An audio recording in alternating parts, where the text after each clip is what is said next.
हमें मिलकर लड़ना होगा।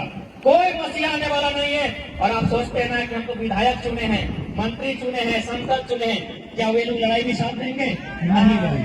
कैसे नहीं देंगे बताना चाहेंगे। आप लोग सभी पढ़े लिखे लोग हैं, कोई एमए कर रहा है, कोई बीए कर रहा है, हम भी पीएचडी कर रहे हैं, डॉक्टर ऑफ फिलोसफी, हम भी पीएचडी कर रहे हैं। कल मेरा क्या भविष्य होगा पीएचडी करने के बाद, जबकि हायर एजुकेशन है, पीएचडी करने के बाद मेरा कल क्या भविष्य होगा हमको नहीं मालूम। इतना पढ़े हैं, इतना जानते हैं, लेकिन हमको कल का भविष्य मालूम नहीं है। और जो विधायक जी है ना, उनके घर में बच्चा पैदा नहीं हुआ है और तय हो गया है कि बेटा जन्म वाले डिनोवनी में लिखे वो, बेटी जन्म चिन्मया में लिखे वो नाम। माँ की कोख में अभी बेटा का शादी नहीं हुआ है मंत्री जी का, अब तय कर लिया है कि बेटा होगा तो टाटा में डालेंगे, बेटी होगी तो यहाँ खिलाएंगे और नतनी होगी तो यहाँ खिलाएंगे। वो आपका लड़ाई को लड़ेंगे? नहीं लड़ेंगे। वे लोग अपनी लड़ाई कभी नहीं लड़ेंगे। वे लगातार गलत काम करके अरबपति हो चुके हैं, खरबपति हो चुके हैं, वे आपकी लड़ाई नहीं लड़ेंगे। लड़ाई खाली पेट लड़ी जाती है। एक बात याद रखिएगा, घर में भी आपका जो बेटी रहे चाहे बेटा रहे, तभी झगड़ा करता है, बर्तन पटकता है जब उसको खाना नहीं मिलता है। पेट भरा आदमी आंदोलन नहीं करता है। एक बात याद रखिएगा, पेट भरा आदमी आंदोलन नहीं करता है, क्रांति नहीं करता है। ये विधायक मंत्री करोड़पति हैं, इनका आने वाला 10 पीढ़ी बैठ के खाना खाएगा। इनको आपके आंदोलन से कोई सरोकार नहीं है। ये आंदोलन आपका। केजीएफ का मूवी देखे हैं? केजीएफ में गड़ुड़ा था, गड़ुड़ा सोना बेच बेच के, चोरी का, स्मगलिंग का, गड़ुड़ा सोना बेच बेच के खरबपति हो गया था। हम लोग का जितना नेता विधायक मंत्री है, इन लोग गड़ुड़ा है, थोड़ा सा फर्क है। वो सोना बेचता था, इन लोग कोयला, माटी, बालू, जंगल का लकड़ी बेचता है। थोड़ा सा फर्क है, यही बात है ना। वो गड़ुड़ा सोना बेचता था, इन लोग कोयला, बालू, माटी, पत्थर, पहाड़, जंगल बेचता है। इन लोग गड़ुड़ा है। तो गड़ुड़ा तो सही आदमी नहीं था, गड़ुड़ा तो सही आदमी नहीं था भाई। तो गड़ुड़ा का साम्राज्य खत्म होना चाहिए था, तब ना। यही तो फिल्म देखने के बाद तो मन में यही है कि गड़ुड़ा खत्म होना चाहिए। तो ये लोग भी तो खत्म होना चाहिए ना, खत्म होना चाहिए ना। तो भाई रॉकी कौन बनेगा? तो रॉकी बनना होगा ना, ये बनेगा भाई। ऐसे गड़ुड़ा खत्म होगा? रॉकी मतलब क्रांतिकारी, रॉकी बने क्रांतिकारी। हमारी माए भी क्रांतिकारी, बहनें भी क्रांतिकारी, भाई भी क्रांतिकारी, तब इनके साम्राज्य को खत्म कर सकते हैं। और हम तो हमेशा कहे हैं कि मरने से काहे डरना, काहे डरना, मरने से काहे डरना। इस सूरज को देख रहे हैं आप, इस सूरज को देख रहे हैं ना, ये कितना बड़ा है मालूम है? हम लोग का दिमाग में नहीं हटेगा। 6 ट्रिलियन वर्ग किलोमीटर है सूरज को, इतना इसका एरिया। 6 ट्रिलियन, इनमें लाख करोड़ का बात नहीं कर रहे, ट्रिलियन। उतना बड़ा सूरज है, एक दिन सूरज तो मर जाएगा, एक दिन ये सूरज तो भी मर जाएगा। ये धरती जिसमें हम लोग कितना बड़ा है, 510 मिलियन वर्ग किलोमीटर है। ये धरती एक दिन मर जाएगी।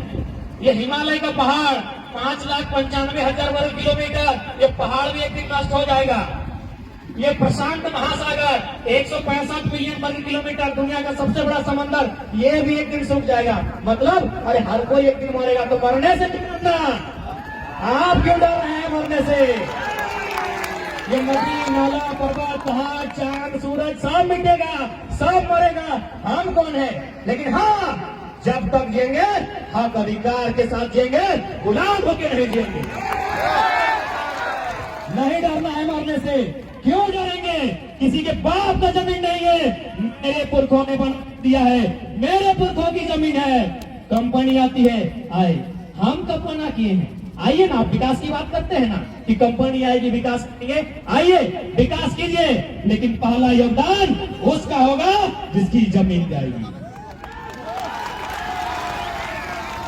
आप कंपनी को सीधा चेताइए, कंपनी की आंख में आंख डालकर मौत से डर मत करिए।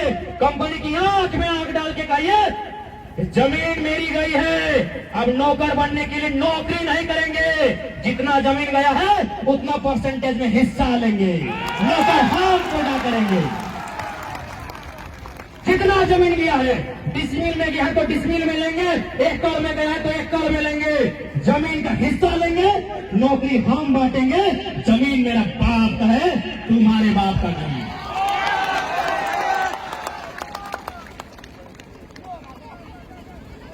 और कंपनी वाला रहे, चाहे बड़का प्रशासन रहे, एसपी रहे, डीसी रहे, मंत्री रहे, वो भी उसी हारमान से बना है जिससे हम बने हैं। बस हमारे अंदर ये डर बैठा है, डर डर डर। इसी डर को मिटाने के लिए कोयलांचल से कोल्हान आए हैं, इसी डर को मिटाने के लिए। अगर बेईमान सरकारें, बेईमान कंपनियां यदि बंदूक लेकर आएंगे तो याद रखिएगा, ये बिरसा निर्मल की धरती है, सामना तीर धनुक से करेंगे। अब अन्याय नहीं, अब अन्याय का अन्याय नहीं सहेंगे। हमारे पुरखों ने अन्याय सह लिया है, जितना सहने का था सह लिया है, अब अन्याय नहीं सहेंगे। अन्याय का पलटवार करेंगे। जो बात जिस भाषा में समझेंगे उस भाषा में बात करेंगे। साथ ही हम संदेश देना चाहेंगे कि हम दो, हमारे दो, अब इस सिस्टम को भी बदला जाए। अब 3 होना चाहिए, तमाम भाई बहन सबसे निवेदन है। तीसरा अगर बेटा बोलता है तो बिरसा निर्मल बनाओ, और बेटी बोलती है तो फूलो झानो रानी शिरोमणि बनाओ। एक को बनाओ, एक बेटा बेटी को मास्टर नहीं बनाओ, डॉक्टर नहीं बनाओ, इंजीनियर बनाओ, जो बनाना है बनाओ, लेकिन एक को क्रांतिकारी बनाओ, एक को निर्मल बिरसा बनाओ। तो जमीन मास्टर हो और तो अपनी वो जमीन लुटने का काम करेंगे। एक को बनाओ, ये समय की मांग है, ये समय की मांग है। एक को तिलका बनाओ, एक को रघुनाथ बनाओ, ये समय की मांग है। काहे कि मास्टरनी बेटी को पढ़ी लिखी होगी, वो बेईमानों से नहीं लड़ पाएगी, वो बेईमानों से नहीं लड़ पाएगी। उस बेईमानों से लड़ने के लिए एक को चाहे इसको 20 पिलाना पड़े, अभी से 20 पिलाइए, उसको पिता खिलाइए, लेकिन एक को क्रांतिकारी बनाइए। यही मेरा संदेश होगा। आने वाला दिन और भीषण युद्ध होने की आशंका है, क्योंकि आप देख ही रहे हैं। ये लोग कहते थे ना कि भैया हम लोग तो जल जमीन जंगल की सरकार है, हम लोग तो झारखंड के हित में काम करेंगे, लेकिन ये लोग हित में नहीं, ये लोग तो कॉमेडी में पैसा खर्चा कर रहा है। अब बोलेगा कैसे? एक क्रिकेट का मैच खेला था, मंत्री और विधायक को बैट पकड़ने का ढंग नहीं है। बैट समझ रहे ना, बच्चा लोग खेलता है, बैट पकड़ने का ढंग नहीं है। ये लोग क्रिकेट का मैच खेला था, 70 लाख रुपया खर्चा किया था,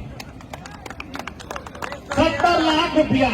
यहाँ जनता भूखी प्यासी है, हक मांग रही है, अधिकार मांग रही है, और ये बेईमान नेता मंत्री 70 लाख में क्रिकेट खेल रहे हैं।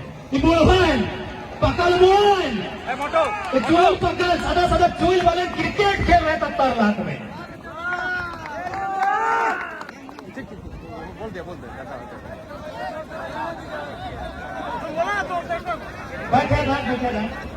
यही नहीं, अब नया फरमान आया है, अब और एक पेपर में देखिएगा कि 67 करोड़ रुपया खर्चा होगा मंत्री लोग का घर बनाने में। अरे था मंत्री सब के घरे नहीं है क्या? कितना बेशरम, कितना निर्लज, कितना बेहया सरकार, और इन लोग का बेईमान मंत्री। यहाँ मेरा गरीब स्टूडेंट, पढ़ा लिखा स्टूडेंट रोज आंदोलन कर रहा है कि अरे भाई को 10,000 का भी नौकरी दे दो ना, पढ़ लिख लिए हैं, सुधाई नहीं दे रहा है। ये लोग 6-6 करोड़ में घर बनाएगा, लगता है ये लोग बेघर है। इतना बेईमानी चल रहा है। कुछ दिन पहले सुने 50-50 लाख में लोग स्कॉर्पियो गिफ्ट दिया कि फॉर्चूनर दिया है। अरे भगवान, गाड़ियां कहाँ लगने की? तो इसीलिए लड़ाई आने वाला दिन और भीषण होगा। आपके लिए लड़ने के लिए कोई नहीं आएगा, कोई मसीहा नहीं आएगा, आपको आपकी लड़ाई खुद लड़नी होगी। और इनके भरोसे कभी नहीं। इन सरकारों से अच्छी तो अंग्रेज की सरकार थी।